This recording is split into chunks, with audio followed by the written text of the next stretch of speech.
Sering kita dengar di Bali, tidak punya anak laki-laki itu buntung. Sebuah stigma yang menempatkan anak laki-laki sebagai penyelamat garis keturunan. Namun, mari kita hadapi realita yang lebih pahit. Mengapa seorang bayi laki-laki yang lahir dari perkawinan sah, yang secara genetika adalah purusa murni, justru warisannya bisa buntung dan direbut? Mengapa kehadiran biologis sang penerus seringkali kalah telak oleh manuver silsilah dari keluarga sendiri? Secara dialektis, sengketa ini terjadi karena hukum adat kita mengenal konsep hak perwalian. Seorang bayi laki-laki memang memiliki hak darah, namun ia belum memiliki kuasa tindakan. Disinilah celah itu terbuka.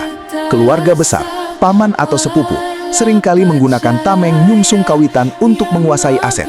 Mereka memanipulasi narasi bahwa harta ini milik leluhur bersama dan meragukan kemampuan si bayi atau ibunya untuk menjaga kesucian pura di masa depan.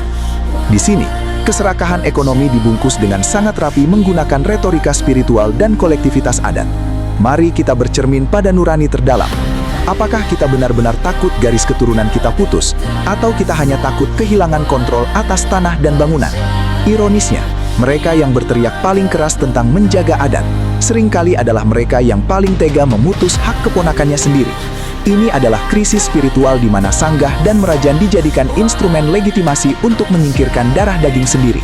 Kita sering terjebak memuja kawitan secara ritual, namun mengkhianati nilai kemanusiaan yang diajarkan oleh leluhur itu sendiri. Kesimpulannya, menjadi purusa secara biologis saja tidak cukup di dunia yang penuh intrik hukum. Kekuasaan de jure harus dibentengi dengan perlindungan hukum negara yang konkret. Warisan tidak akan buntung karena ketidakadaan anak laki-laki, tapi warisan akan buntung ketika moralitas keluarga sudah mati. Karena pada akhirnya, bukan tanah yang menjaga kita, tapi ketulusan kitalah yang menjaga martabat leluhur. Jangan biarkan adat menjadi alat penindasan, melainkan jadikan ia payung keadilan bagi mereka yang paling lemah. Kesimpulan, ternyata akar masalahnya ada dalam sistem kekerabatan adat Bali yang patrilineal. Hukum adat Bali menganut sistem purusa, di mana hanya anak laki-laki yang berhak mewarisi harta leluhur, sedangkan anak perempuan dianggap bukan pewaris keluarga. Dalam kerangka ini, paman atau sepupu garis ayah sering diposisikan sebagai penjaga pusaka. Kelahiran bayi laki-laki bukan hanya dirayakan, melainkan dilihat sebagai ancaman menghalangi akses penuh mereka ke aset adat. Ironisnya, prinsip kolektivitas adat bisa disalahgunakan. Keluarga besar menyatakan harta leluhur milik bersama, si bayi belum tentu mampu kelak untuk menjustifikasi pemangkasan hak individu. Ketika hukum adat menegaskan hanya keturunan laki-laki berhak, ibu bayi dianggap bukan pihak yang berhak, sehingga ketakutan harta berpindah ke keluarga lain dipakai sebagai alasan menyingkirkan hak keponakan sendiri.